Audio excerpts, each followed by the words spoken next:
Welcome, Falcon fans. I'm Dandy Dan Smith here with the head coach of your Lake Dallas Falcons, Mike Young. Coach, we're going to talk about last week's game. Unfortunately, the Falcons were fighting for their playoff life, and they went to Little Elm. We end up losing a tough one, a very memorable game by a score of 34-29. It was a well-played game in the first half. Both teams really executing well on offense. Went into halftime 21-21. Chris Slater caught a touchdown pass. Christian Covington, a touchdown pass. Of course, it was a 75-yard run by Sanders, the opening drive for Lake Dallas. What are you thinking when you're 21-21 at the half in this big game? You had to feel pretty good about where your team was. Oh, yeah, we felt like if we got some stops in the third quarter, we could take control of the game. We actually got some stops and played really well defensively, turned them over on downs, but we just couldn't do anything. As easy as it seemed the first half of offense, it was that difficult the second half. It was just we struggled to get a first down. It was just it was amazing how both of us had kind of moved the ball easily, and then all of a sudden it just kind of came to a stop. Every time we got a stop, we felt good about it. We could get it going again, and then the last drive we were able to get that. Once we got that first down, we threw the little throwback play from Contreras to Drew, and I thought that it wasn't a big play, but it was a 10 or 12-yard play for a first down. It kind of sparked us, and during that drive, I thought we kind of took control offensively, and I liked kind of the way we had control of it, and that decided to go for two, and that worked out as well. But just left too much time on the clock, and they scored actually in one play. So, but it was a really tough loss, one of the toughest ones we've had around here. It was hard to swallow for our kids, but I thought we played hard and made enough plays to win the game. It just didn't work out. Sometimes it happens. We were, less than inches away from knocking down that pass, and we would have been going to the playoffs. But that's the way it goes. And I knew it was going to there was going to be probably a pretty good team not go to the playoffs, and we're it. Yeah, that's unfortunate for the Falcons. I was specifically going to ask you about the decision to go for two, because you could have. What's going through a coach's mind at that part of the game? Obviously, the offense was having a rough time. What exactly was going through your head to say, I'm going for two, win it, go big or go home? Well, we'd played a lot of defensive snaps. Their touchdowns were on long drives, running the ball. We had scored on several big plays, throwing the ball. I was confident us in scoring. I was not real confident us in our defense at that time to keep going out there and getting stops. I thought they'd played their heart out the second half to kind of slow it down. And, right before that, we threw the pass to Machuca. There was a timeout. He was injured. He couldn't go in. That's why we decided to take the timeout. We thought about it. And when I saw him, he had cramps in both of his legs. He's laying on the ground. Our defensive line, we don't have a lot of depth there anyway. And that's really, I saw him and I said, well, we're going to go for two. We're not going to put our defensive line out there and say, well, you guys got to stop them, here in overtime. I thought we had the momentum offensively. We kind of saw how they lined up to the touchdown run before that, and we felt good about Drew, our big kid, getting 3 yards. And I thought it was the best thing. Even if we didn't do it, you look back, I knew at that time that was a no-brainer for us to do that.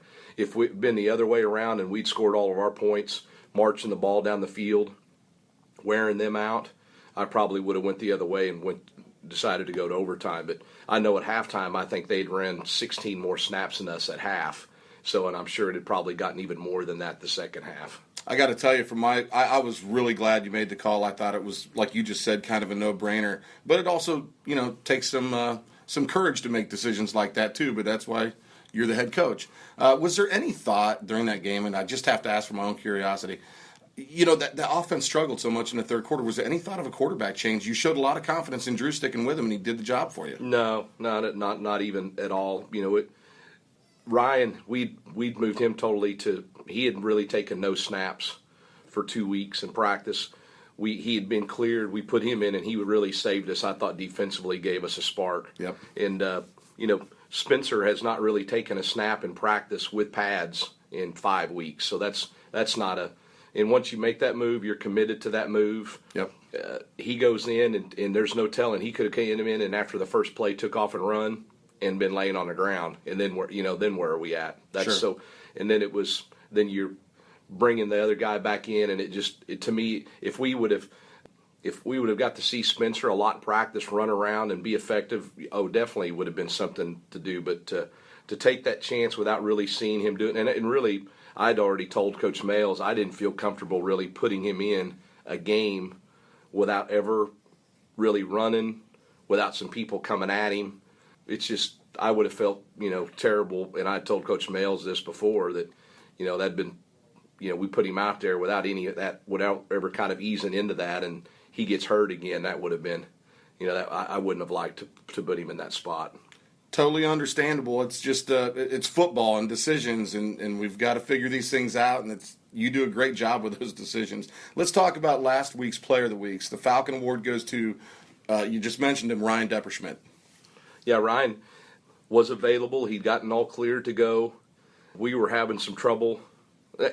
We needed really his size. He's a big kid that can tackle, and he gave us a spark. I thought defensively when he came in, he had a great play on the interception, and I thought he was a big reason for the big turnaround from them, having the 21 points at half to having really only one touchdown the second half until that last play of the game. So he really sparked and made a big difference for us defensively. Offensively, Hayden Brockenbush. Hayden, I thought a lot of our offensive linemen played well in that game, but I thought Hayden played really well. He's a sophomore, like we have a lot of sophomores, and he's going to be a really good one. I think he's got a chance to be a really special player. He's got the height and length and everything now. He's just got to put on some weight, and when he does, he's going to be a really good football player. On the defensive side of the ball, Daryl Miner, another sophomore. Another sophomore, and he's played better and got better each week. The one thing about sophomores is it's such a big difference between their sophomore and junior year if they play varsity football, and I think he's going to be one of those guys, too, that's going to take a big step forward. Special Teamer of the Week, we've heard this name a number of times this year, Marcial Apiez. Been really solid, and we're going to get him back as well, so it's nice to have a kicker. He gets a little bit bigger and stronger every year, too, so his kickoffs have been a little bit deeper, but his punting has been well, and that's really a great feeling to have a guy like that, a kicker and punter, both coming back again next year. Player of the Weeks at the JV level, Brandon Engel and Ryan Hall. Yeah, they put on a show. We don't keep stats in JV games, but I would have to imagine just Hall may have had 250 yards receiving. It was it was one long one after another. They put on a really good show, and Engel's a freshman quarterback. Ryan's a sophomore. Ryan's going to be a really good receiver for us next year too. Great. And on the freshman level, Michael Swallow. He's a big offensive lineman that started out on our white team. It's going to play on the green team this week, and that's one thing that we need around here, are big bodies, and he's one we're excited about him. Well, Coach, those are your players of the week from last week. We're going to talk about tonight. It's the final game of the 2016 season. In your 12 years here at Lake Dallas, this is only the second time in the last week of the season there are no playoff implications riding on this game. In 2013, you were in the same boat. Your team came out and put a whooping on Azle, 56-20. I'm sure you're expecting your team to continue to go out and fight even though we don't have the playoffs. What's your expectation of your team, and how do you keep these kids up? What do you tell them? What's your message?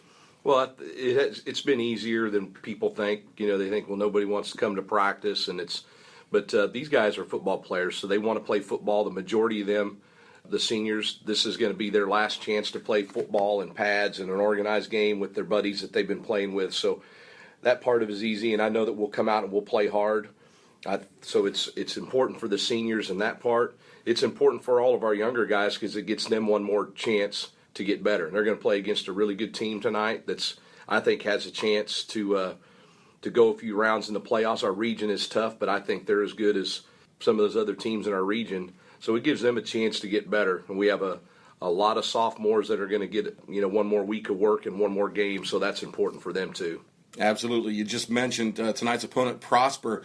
They're undefeated in district for a reason, a very good team. What can you tell the Falcon fans to expect from Prosper offensively, defensively, any players to look out for? Offensively, they're kind of run by their quarterback. It'd be interesting to see if he plays tonight. He got banged up last week, so and they may have a couple that don't play tonight. We'll see how that goes. But offensively, they're a run the football team first.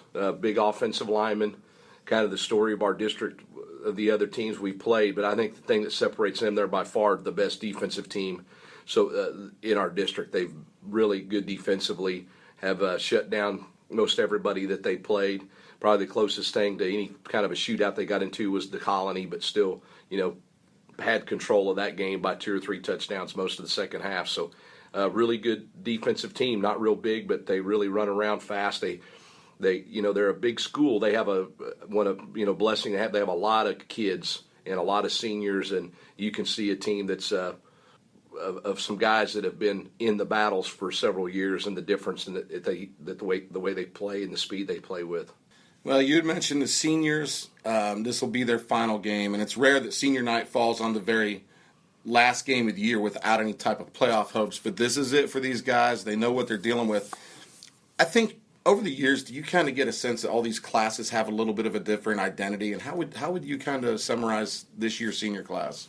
Oh, I think they're all quite a bit different. I would think this group, several things. First of all, they're all really good kids. They're good kids in the classroom. There's not really anybody in this class that you say gets in trouble or can be a pain in the neck in the classroom or down here in the field house. None of that at all. Fairly quiet group, not real loud.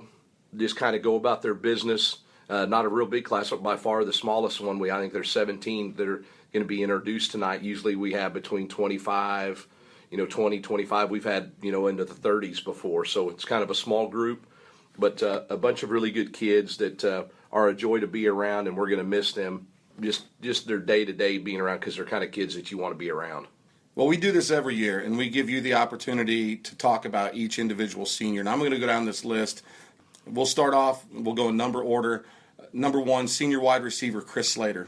Well, Chris has become a really good football player and one of the better receivers in our district, and kind of had a breakout in the playoffs last year, and it's great to see. He's a good kid, a kid that's been a Lake Dallas guy, played Little League, gone through all the way up through the ranks, and it's great to see he's really turned into a really good football player. Defensive back, number 2, Tyron Bridgewater. Tyron is a kid that was a JV B team player, in freshman B. He got thrown into the fire this year. He had some growing pains with it, but he did. I thought he stepped up his game when we needed to. He made some big plays. I know that last play the other night was a one over there, but it was a tough one, and it's one of those he could have easily have grabbed a hold of the ball too. So but Tyron has come a long way from where he was as a freshman and sophomore in our program. Defensive back, number 3, Kobe Boyce. Kobe's had a tough year. When you play defensive back and then play receiver and kickoff return and punt return, you have a broken hand for most of the year. It's really it really limits you, and people don't realize how hard it is to tackle to begin with, and to try to do it with one hand. He's fought through it and played through it. He's got his cast off this week, so he's going to have one more game here to kind of show his stuff, to return the ball again, and hopefully make some big plays. Unfortunately, injuries have been kind of a theme this year. Number 7, quarterback Spencer Frederickson. Yeah, Spencer's a great kid. One of my favorite kids we've had. He stepped in last year and did a great job. We seem to kind of get things going. He has a great, first quarter against Newman Smith, our first district game. I thought really not just in that game, but I thought it was going to be something that could propel us the rest of the district, and then he gets hurt.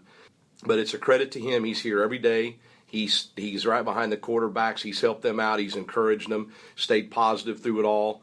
He's been able to run around and practice. He's still not in great shape, but he's going to play tonight. We talked to him about it. I didn't want to throw him out there to get re-injured, but he wanted to play. That's the kind of player he is. I'm proud that he's done that, and he's going to get some snaps and series, and hopefully he can go out throwing a couple touchdowns this week.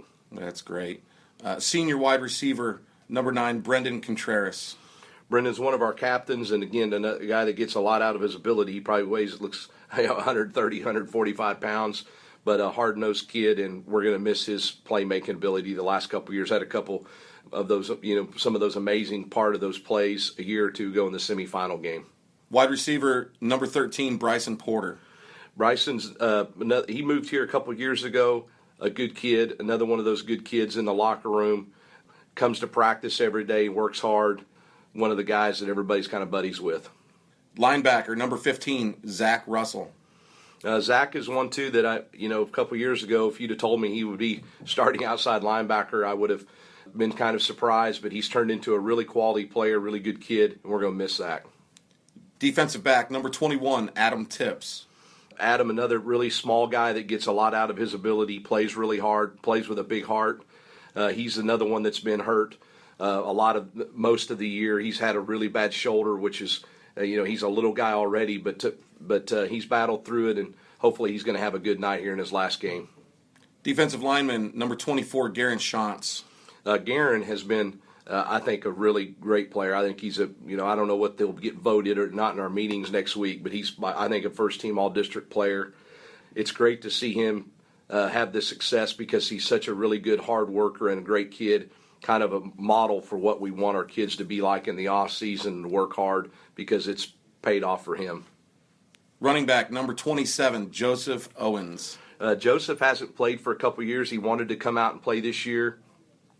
He's been one of those guys like Bryson that come to practice. They're a very important part. You don't see it on Friday because they don't get a lot of snaps, but what they do on Tuesday when we're going against the defense is invaluable because they go hard in practice. They make the defensive guys work, and Joseph has been really good at that and been a big part of what we do and how we're successful because what he does at practice and works hard. Linebacker number 35, Jacob Schuster. Jacob has been, I think he's got a chance to be an all-state player. He's got the stats, the interceptions, the tackles, and what a great leader. He was voted a captain for his teammates for a reason. He's a great leader and a great football player. Defensive lineman number 43, Damian Hyde. Damian has played well too. He's kind of an underside defensive tackle, probably be more of a defensive end, but with our size kind of limitation he has to play inside, but he's toughed it out. He's 215, 20-pound kid going against 300-pounders every week, it seems like, in our district, and we'll have him again this week. But he fights hard and plays hard and a good kid to be around. Defensive lineman number 54, Eric Uka. Eric has been a guy, kind of a role player too, but he's been thrust in there and played and has played well when we've needed to, and another good kid in the classroom in the building. Number 65, center, Justin Cadenhead. Justin just been a really solid player. A lot of times offensive linemen, especially centers, you judge how good they are when you never have to talk about the position. You never have to worry about snaps. You don't have to worry about – he's just really consistent, really quiet. It's fun to try to get him to talk. I think that's the fun thing about being around him, but a really good kid and has turned into a good football player. Number 70, offensive lineman turned defensive lineman, Shagun Ajera. Shagun, he's not really a defensive lineman. We've thrown him into that role because we needed him to do it. But I think it's been good for him. It's made him learn some different things. And he may play defensive line in college. He doesn't know. I mean, you never really know. So he's got the more things you can kind of do, and the more things you can kind of handle or positions you can play make you more valuable. So it'll help him out later on. Offensive lineman number 76, Zach Bates. Zach may be probably the biggest surprise of anybody on our team. When the season started, he was going to probably be a 10 or 15 a snap, a game guy, kind of a guy that would have to go in if somebody got hurt, kind of back up between both guards in the center position. And he's ended up that one of the reasons why we moved Shagun over there was because we thought he could play there and be solid, and he has been. Not a real big guy. He's not built like what you would want your offensive lineman. Doesn't have the height or the long arms, but he plays hard and he's smart, and he's been a quality player all year long. We're going to wrap it up with number 82, defensive lineman Jacob Biggerstaff. Well, Jacob's been one of those guys that's been hurt. That's been really the hard. When you have a small senior class and then we have the injuries that we had, it's really, it's wiped us out. He comes to practice every day. He's still encouraging to the guys. And, again, he's voted by his teammates as a captain, and he's represented himself well. Coach, as always, have a great game, and we appreciate the time. All right, thank you.